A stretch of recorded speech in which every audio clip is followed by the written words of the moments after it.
Good day everyone, I am Geraldine S. Laurente and my topic is all about deciding on pricing strategies. So before I start on pricing strategies, let us know first what is price. Price is the amount of money expected, required, or given in payment for something. So ang price is mauna siyang presyo sa isa ka butang or mauna siyang presyo sa imong product or services. Kibali mauna siyang value ng imong product. What is pricing strategy? A business can use a variety of pricing strategies when selling a product or service. The price can be set to maximize profitability for each unit sold or from the market overall. It can be used to defend an existing market from new entrants, to increase market share within a market, or to enter a new market. Businesses may benefit from lowering or rising prices, depending on the needs and behavior of customers and clients in the particular market. Finding the right pricing strategy is an important element in running a successful business. So, finding the right pricing strategy is an important element in running a successful business because pricing strategy is dira nimo mahibaw-an kung unsa ang the best price ng imo product, and also sa pricing strategy mahibaw-an nimo na ang dapat pag-price ng imo product is dapat affordable ng imo consumer, and also dapat sabdili malugi ang imong business or ang imong negosyo. And also in short, sa pricing strategy is that setting prices on your product and services. Pricing strategy objectives. So, ang main point ng pricing strategy is long run profit, na magdugay ang isa ka business, and also kung pila ang kita ng isa ka business over a long period of time. Short run profit, bahalag dali ra basta kay nabawi nimo ang mong gi-expend na money sa kana na product, or kumbaga nabawi nimo ang gipuhunan sa kana na product. Increase sales volume, or para hamok ang mabenta or maraming mabenta ng iyong product, mao nang main point ng pricing strategy. Company growth, na mulago ang imong business, or also para mo improve ang imong business. Match competitor price. So, sa deciding price strategy, imo sab i-consider gazud imong competitors. That's why kanang magka-match ka mo ng imong competitors og price.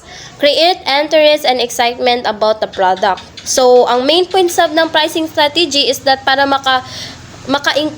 makainganyo ka ng mga consumers or na mupalit ng imong product. Kay for example, kanang nag-set ka ng higher price ng imong product, so ang imong consumers is kanang mag-wonder unsay naani na product nganong ingani nga price. So that's why create interest and excitement about the product. So magka-interest ang imong mga consumers sa imong product, na mula sila unsay naani nga product nganong ingani ang price. Next is discourage competitors from cutting prices. So as usual manggod no, kana na-drive mga business na mag-cutting price, kanang i-lower nila ang ilang price, bahalag malugi. So that's why discourage competitors from cutting prices. Kay halimbawa, ang isa ka businessman is that nag-hire siya ng price, and then ako sab isa competitors, kung dili na ko i-considered ang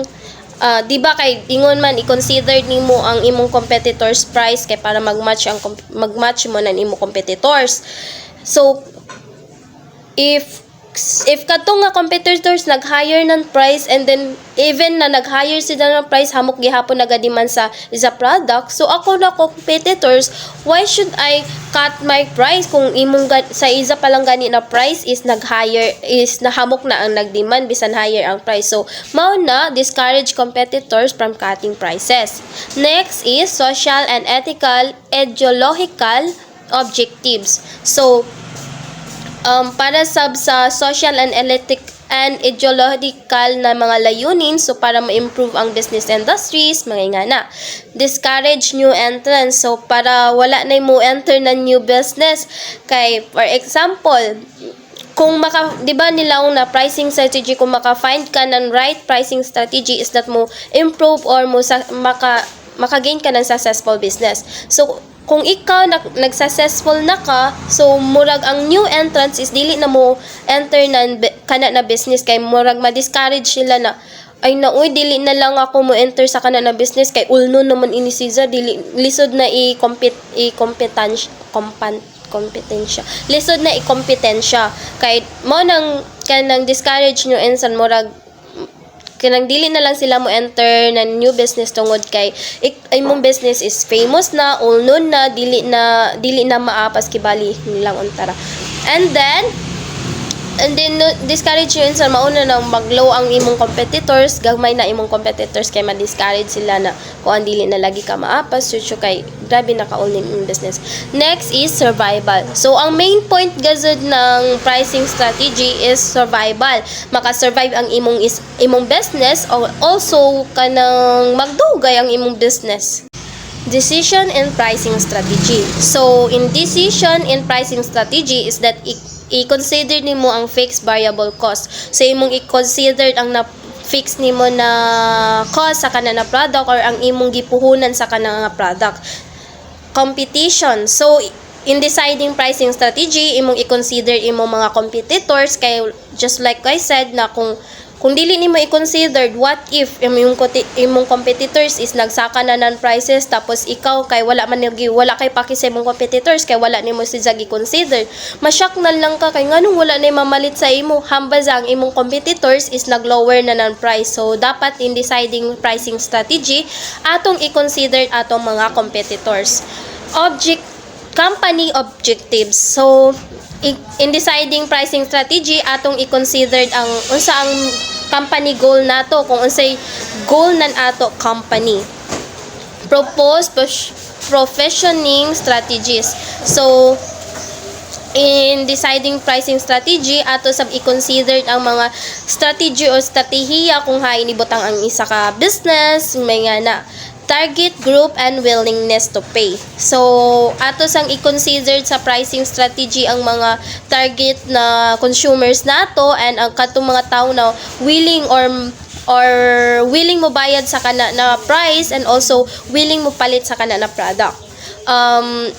External market demand, external market demand. So atong i-consider sab ang mga demand ng prices sa isa ka market or demanded na mga products sa isa ka market. External factors, product cost and objectives of company. Again, atong i-consider ang gipuhunan sa kana na product or ang mga nagasto sa kana na product and also objectives of the company. Kung unsay main goal nan kana nga company atong i-consider sa pag-decide ng atok price. Pricing strategy. So, here are the pricing strategy. Market skimming pricing, value-based pricing, loss leader pricing, market skimming, price discrimination pricing, penetration pricing, cost plus pricing, target pricing, tender pricing, dynamic pricing, and bundle pricing. Market skimming pricing. High price, low volume, skim the profit from the market suitable for the product that have short life cycle or which will face competition at some point in future. So sa market skimming pricing is that ang price ng isa ka product is i-set nila sa higher price and then unti-unti i-lower nila ang price until na ma-achieve or maabot nila ang initial market and then mag-produce na sab silang bagong product. So katong bagong product, i-higher price na sab nila, then unti-unti i-lower price. So, ang best example ng market skimming is that kanang mga cellphone. Like for example, iPhone 12. So, ang iPhone 12, iset anay nila sa higher price, then unti-unti magka-low ang price ng iPhone 12, then hangtod na ma-achieve nila ang initial market and then mag-produce na mag-launch na sab silang bagong cellphone which is the iPhone 13 na sab. So, ang iPhone 13, mauna sab na ang iset nila sa higher price, then unti-unting hantol na maka-launch ng bago. So, mauna ang best example ng market skimming pricing. Always remember sa market skimming pricing is that ang first product nila is i-set anay nila sa higher price, then unti-unti i-lower nila ang price.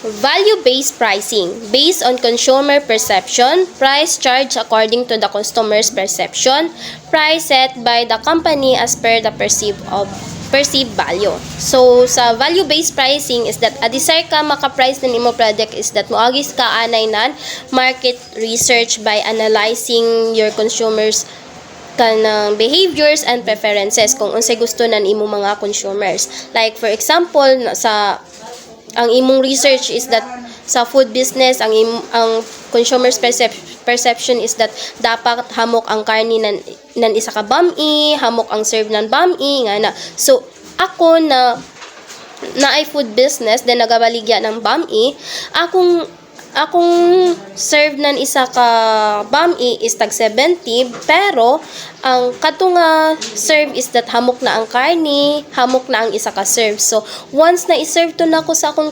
customers, so ang customers mo react na worth it ang 70 ang serve nan isa ka bami kay hamok na ang karne, then also hamok sab ang isa ka serve. So mao na ang value-based pricing. Ang imong price is naga-base sa imong consumer perception. Next is loss leader pricing. So goods services deliberately sold below cost to encourage sales elsewhere.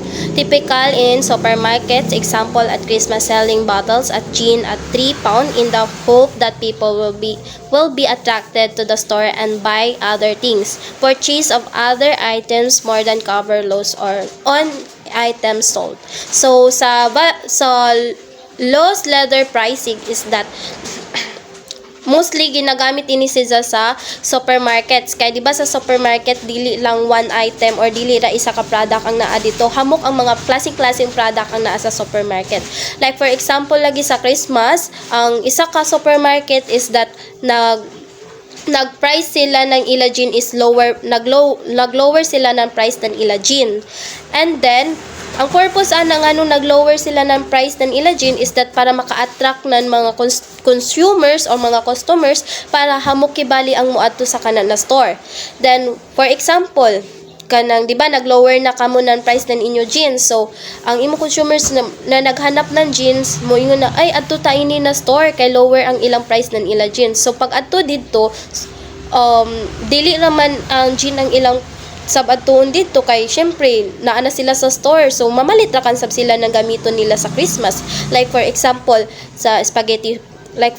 spaghetti pasta, macaroni pasta. So ang supermarket is dili malugi even na gi-lower price nila ang gin kay mobawi man sab sila sa laing product nila. Like for example atong mga spaghetti pasta, macaroni pasta. So mao na ang loss leader pricing. Mag-lower sila ng price sa isa ka product para maka-attract ng customers or consumers pero mobawi sab sila sa laing product. Mao na ang main point ng loss leader pricing.